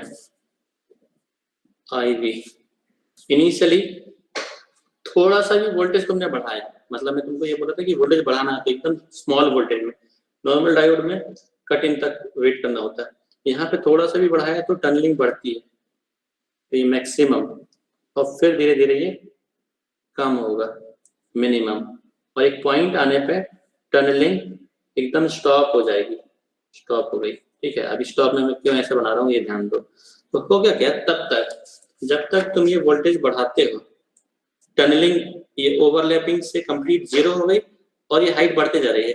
जैसे ही थोड़ा वोल्टेज बढ़ाया तो अब ये नॉर्मल जो PN डायोड है उसमें जो कैरियर क्रॉसिंग होती थी, सॉरी कैरियर मूवमेंट होती है जंक्शन क्रॉसिंग से, ठीक है। मतलब अब कट इन के बराबर वोल्टेज ऑलमोस्ट जब अगर पहुंच गया, जीरो से बढ़ाना स्टार्ट किया, 0 से 0.7 के बीच में ये सारी प्रोसेस हो गई टनलिंग की, और 0.7 आते आते 0.7 मतलब मैं सिलिकॉन डायोड की बात कर रहा हूँ, या 13 आते आते अब नॉर्मल जो कन्वेंशनल करंट थी, जो हमने पी एन में पढ़ा है कि कैरियर क्रॉस कर जाएंगे क्योंकि इनकी अब सफिशिएंट एनर्जी है एक दूसरे के साइड जाने की, तो अब उस पोटेंशियल पे पहुंचने के बाद तुम्हारा कन्वेंशनल जंक्शन क्रॉसिंग वाला यानी डिफ्यूजन करंट स्टार्ट होगा। इनिशियली टनलिंग होगी और जब टनलिंग ऑलमोस्ट स्टॉप होने लगी, ऑलमोस्ट बोल रहा हूँ, ठीक है, जीरो नहीं हो पाती टनलिंग जीरो होने के आसपास ही फॉरवर्ड मूवमेंट या डिफ्यूजन स्टार्ट हो जाता है। और ये पॉइंट है, यहाँ से ये कन्वेंशनल डायोड की जो कैरेक्टरिस्टिक्स है वैसे करंट बढ़ने लगता है। मतलब ये एक्चुअली तुम्हारा कट इन वोल्टेज है नॉर्मल डायोड का, ऐसे ही होता है ना, यहाँ तक ऐसा मैंने थोड़ा सा ग्राफ जूम कर दिया, इनिशियली जीरो और फिर इंक्रीज, तो इस रीजन पे ये कन्वेंशनल डायोड बन गया। इसके पहले ये जो रीजन है यहाँ पे टनलिंग मैकेनिज्म थी। क्लियर है ये कैरेक्टरिस्टिक्स फॉरवर्ड की? yes, सभी लोगों को?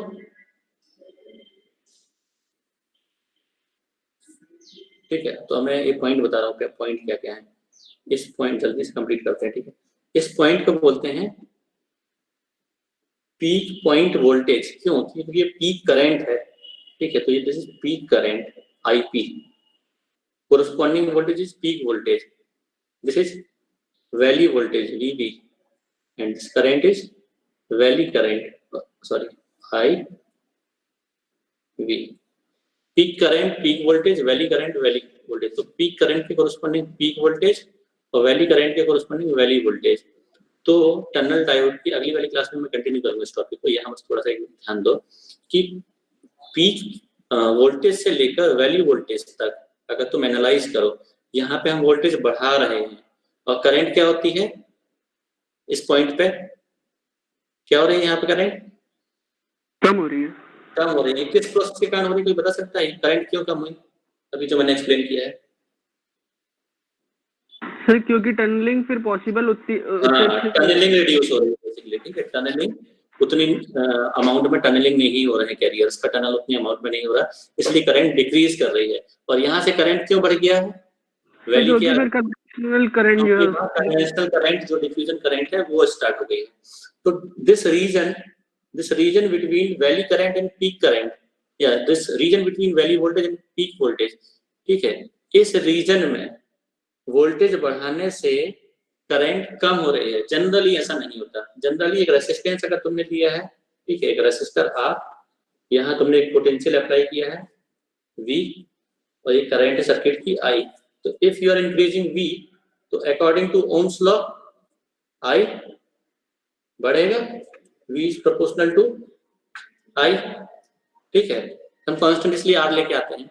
तो यहाँ पे हम इसको बोलते हैं कि क्योंकि यहाँ वोल्टेज बढ़ाने से करंट कम हो रहा है, तो this region is acting like negative resistance region. Negative resistance region, voltage बढ़ाने पे करंट कम हो रही है, वोल्टेज बढ़ाने पे करंट कम हो रही है, इसलिए ये नेगेटिव रेसिस्टेंस रीजन, इस रीजन को बोलते हैं। ये बहुत इंपॉर्टेंट रीजन है, ठीक है। आगे वाली क्लास में तुम लोगों ने अगर कंपोनेंट पढ़ा होता है नेटवर्क एनालिसिस में, एक्टिव और पैसिव कंपोनेंट, तो पैसिव कंपोनेंट वो होते हैं जहां पे V और I का रिलेशनशिप ये होता है, V is proportional to I, ठीक है। तो R हम मानते हैं पॉजिटिव है, ठीक है। R एक्चुअली प्रैक्टिकली नेगेटिव नहीं होता। R पॉजिटिव और नेगेटिव होने का मतलब हम ये बोल रहे हैं कि इस रीजन में एक्चुअली जो तुम्हारा डिवाइस है वो पावर कंज्यूम करने की जगह सप्लाई कर रहा है, या एलिमेंट तुम्हारा पैसिव होने की जगह एक्टिव हो चुका है। तो इस पर्टिकुलर रीजन में, नेगेटिव रेसिस्टेंस रीजन में, जो तुम्हारा टनल डायोड है वो एक्टिव हो जाता है या एक्टिव कंपोनेंट जैसे बिहेव करता है, इसलिए इसका यूज जो है किया जाता है बहुत ज्यादा, ठीक है। आगे हम इसका नेगेटिव रीजन एनालाइज करेंगे और इसकी एप्लीकेशन अगली वाली क्लास में, ठीक है। नेक्स्ट क्लास होगी शायद 12:30 से तुम लोगों की। कोई डाउट है क्या? लीव करें या फिर? नो सर, कोई डाउट नहीं। ओके।